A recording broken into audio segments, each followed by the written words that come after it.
Hi dear student, कैसे हो आप सब। Dear student, recently government of India की तरफ से एक नोटिफिकेशन आया था और जो ये नोटिफिकेशन है ये NIELIT की तरफ से नोटिफिकेशन आया था। STQC में ये वैकेंसीज आई थी।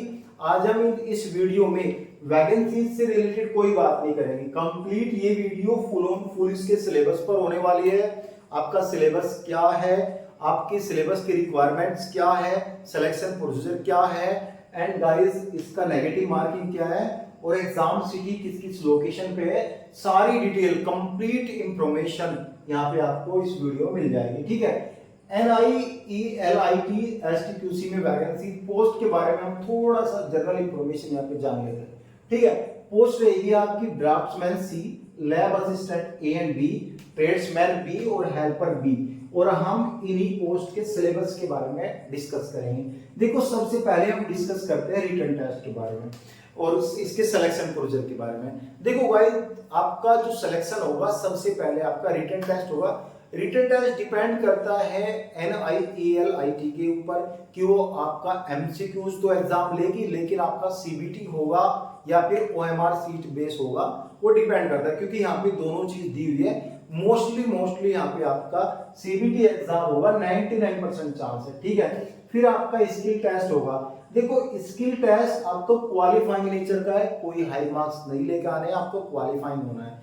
स्किल टेस्ट जिस दिन होगा उस दिन आपका DP होगा और रिटन टेस्ट से जो स्टूडेंट लिए जाएंगे 1:4 की रेशियो में लिए जाएंगे। यहाँ पे मैं एक एग्जांपल लेता हूँ। अगर यहाँ पे 10 वैकेंसीज है नोटिफिकेशन में, तो यहाँ पे मल्टीप्लाई बाई 4 इक्वल टू यहाँ पे 40 स्टूडेंट लिए जाएंगे, जो कि एक वैकेंसी के लिए 4 स्टूडेंट यहाँ पे फाइट करेंगे।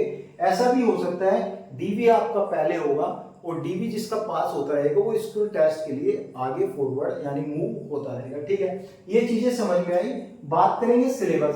देखो, सिलेबस आपका OMR सीट या CBT हो सकता है। आपके जो क्वेश्चन है वो MCQs टाइप क्वेश्चन आएंगे, मल्टीपल चॉइस ऑब्जेक्टिव क्वेश्चन आएंगे। एक क्वेश्चन के 4 ऑप्शन होंगे, जो भी आपको सही लगता है आप उस पर क्लिक कर सकते हो। नंबर ऑफ क्वेश्चन यहाँ पे 100 होंगे और 100 मार्क्स का आपका एग्जाम होगा, यानी एक क्वेश्चन 1 नंबर का होगा। इस एग्जाम को पूरा करने के लिए आपको 2 घंटे का टाइम मिलेगा और एग्जाम में नेगेटिव मार्किंग भी है।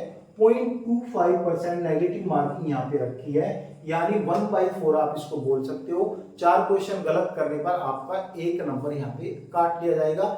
एग्जाम में आपका हिंदी और इंग्लिश दोनों लैंग्वेज आपका एग्जाम होगा। एक तरफ हिंदी रहेगी, एक तरफ इंग्लिश रहेगी। जो भी भाषा में आपको क्वेश्चन एंड आंसर समझ में आते हो, आप उस भाषा में पढ़ के अपने ऑप्शन आप यहाँ पे क्लिक कर सकते हो। कोई हार्ड काम नहीं है। चाहे आपका ट्रेड सिलेबस हो, चाहे आपका जनरल सिलेबस हो, दोनों ही भाषा में आपका सिलेबस रहेगा। अब हम बात करेंगे सिलेबस। देखो, सबसे पहले मैं बात करूंगा 2 वैकेंसी के सिलेबस के ऊपर। ये फर्स्ट वैकेंसी आपकी ड्राफ्ट्समैन और दूसरी वैकेंसी है ट्रेड्समैन। आप सभी को पता है, अगर आपने वैकेंसीज की वीडियो देखी है तो आपको पता होगा कि जो ड्राफ्ट्समैन की वैकेंसीज आई है वो यहाँ पे मैकेनिकल स्ट्रीम वाले स्टूडेंट के लिए आई है और आपका ITI का सर्टिफिकेट भी मैकेनिकल से यहाँ पे मांगा है। बाकी जो ट्रेड्समैन की वैकेंसीज आई है वो यहाँ पे इलेक्ट्रॉनिक एंड इलेक्ट्रिकल स्टूडेंट के लिए वैकेंसीज आई है।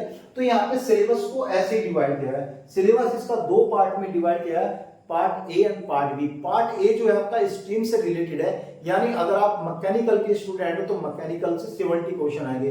इलेक्ट्रिकल या इलेक्ट्रॉनिक के स्टूडेंट है तो इलेक्ट्रॉनिक एंड इलेक्ट्रिकल के 70 क्वेश्चन आएंगे, अलग अलग ट्रेड के क्वेश्चन। तो ये चीजें आपको समझ में आई, यानी जो आपने पढ़ा है, आपकी डिग्री या आपके पास सर्टिफिकेट ITI का, तो सर्टिफिकेट से रिलेटेड यहाँ पे 70 क्वेश्चन आने वाले हैं। पार्ट B है। पार्ट B में जनरल सिलेबस है, यानी जो सभी गवर्नमेंट एग्जाम में होता है उसके यहाँ पे 30 क्वेश्चन है। 30 क्वेश्चन जो है इंग्लिश के 7 क्वेश्चन है, जनरल इंटेलिजेंस के 7 क्वेश्चन है और GK मतलब जनरल अवेयरनेस के 8 क्वेश्चन, मैथ के 8 क्वेश्चन। मैं ये भी बताऊंगा कि आपको पढ़ना कैसे है, वीडियो के साथ बने रहो। पहले मैं सिलेबस को समझा दूं, उसके बाद बताता हूँ पढ़ना कैसे है। देखो, lab assistant A and B के बारे में बात करेंगे। ठीक है। पार्ट A में सेम एज इट इज आपका साइंस बेस्ड क्वेश्चन आएंगे, मैट्रिक लेवल के साइंस बेस्ड यहाँ पे क्वेश्चन आएंगे। 70 क्वेश्चन होंगे, जिसमें आपका फिजिक्स हो सकती है, केमिस्ट्री हो सकती है। मोस्टली ज्यादातर देखा जाए तो फिजिक्स ज्यादा होती है। तो अगर 70 क्वेश्चन मांगे तो यहाँ पे 40 क्वेश्चन एटलीस्ट आपके फिजिक्स के मिल सकते हैं, तो फिजिक्स को आप ज्यादा फोकस करो। केमिस्ट्री के बहुत कम क्वेश्चन मिलेंगे, क्योंकि यहाँ पे आपका केमिकल काम तो है लैब का, लेकिन केमिस्ट्री के ऑलमोस्ट कम ही क्वेश्चन आते हैं इन सभी एग्जाम में, तो आप थोड़ा नॉर्मल दोनों को इक्वल पढ़ सकते हो, no doubt. Part B same है, इंग्लिश के 7 क्वेश्चन, जनरल इंटेलिजेंस के 7, जनरल अवेयरनेस के 8 और एलिमेंट्री मैथ के 8 क्वेश्चन, इस तरह के क्वेश्चन आएंगे। बात करेंगे हेल्पर। हेल्पर का सिलेबस बिल्कुल डिफरेंट है, क्योंकि हेल्पर का सिलेबस ओनली एक ही पार्ट में डिवाइड किया है, लेकिन इसके 4 सेक्शन है। वो सेक्शन है, सेक्शन 1 जो है आपका इंग्लिश के 25, सेक्शन 2 यहाँ पे जनरल इंटेलिजेंस 25 और जनरल अवेयरनेस आपका 25, एलिमेंट्री मैथ भी यहाँ पे 25, टोटल 100/100 यानी 100 क्वेश्चन 100 मार्क्स, इस तरह के क्वेश्चन आएंगे। ठीक है, अब बात करेंगे एग्जाम सिटी। एग्जाम सिटी आपकी अगरतला, बेंगलोर, चंडीगढ़, चेन्नई, दिल्ली, गुवाहाटी, हैदराबाद, जयपुर, कोलकाता, बॉम्बे, त्रिवेंद्रम, और पोस्टिंग आपकी ऑल ओवर इंडिया कहीं पर भी हो सकती है। जहां पे गवर्नमेंट चाहिए, गवर्नमेंट की परमानेंट वैकेंसीज है, जहां पे गवर्नमेंट चाहिए वहां पे आपकी पोस्टिंग हो सकती है। जो मेरिट है, मेरिट में आपका सबका कंफ्यूजन रहता है। देखो जो वैकेंसीज आई है, पहले ही इन्होंने बोला है जो वैकेंसीज है वो रीजन वाइज वैकेंसीज है, यानी नॉर्थ में अलग वैकेंसीज है, साउथ में अलग वैकेंसीज है, तो इसी हिसाब से मेरिट लिस्ट बनेगी। नॉर्थ वाले स्टूडेंट के लिए नॉर्थ की मेरिट लिस्ट बनेगी, साउथ वाले के लिए साउथ, वेस्टर्न वालों के लिए वेस्टर्न, ऐसे यहाँ पे मेरिट लिस्ट बनेगी। ऐसे नहीं कि अगर एक ही ट्रेड में वैकेंसी आई है तो ऑल ओवर इंडिया से मेरिट लिस्ट बनेगी, नहीं, उस ट्रेड के अलग अलग रीजन से वैकेंसी यहाँ पे जो है मेरिट लिस्ट बनेगी। समझ में आई? अब बात करेंगे सिर्फ पढ़ना कैसे है।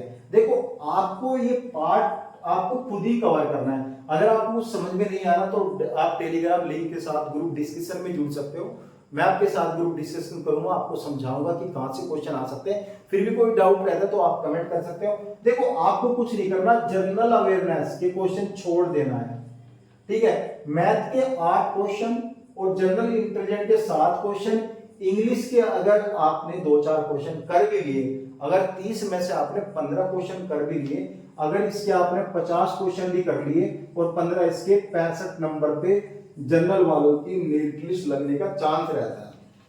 वो चांस इसलिए रहता है, फर्स्ट ऑफ ऑल वैकेंसीज में नेगेटिव मार्किंग है, दूसरी चीज ये है ट्रेड टेस्ट का किसी को नहीं पता कि कितने क्या क्या सब्जेक्ट आपको कवर करने हैं। कुछ चीजें हैं जैसे कि मैथ आपको पता है कैसे क्वेश्चन आता है, इंग्लिश एक लिमिटेड सिलेबस है, इंग्लिश को आप कवर कर सकते हो, तो इस तरह आप अपना सिलेबस कवर कर सकते हो। हेल्पर वालों को सभी चीजों पर फोकस करना है। बाकी इससे अलग मेरी दूसरी वीडियो आएगी जो आपको कंप्लीट इंफॉर्मेशन आपको मिल जाएगी, आपको पढ़ना क्या है, सिलेबस को ओपनली आपके साथ डिस्कस करूंगा, आपको ओपनली सिलेबस समझाऊंगा क्या सिलेबस है। सो गाइस ये रही आज की डिटेल। कुछ डाउट हो तो आप कमेंट पिन कर सकते हो। Thank you student.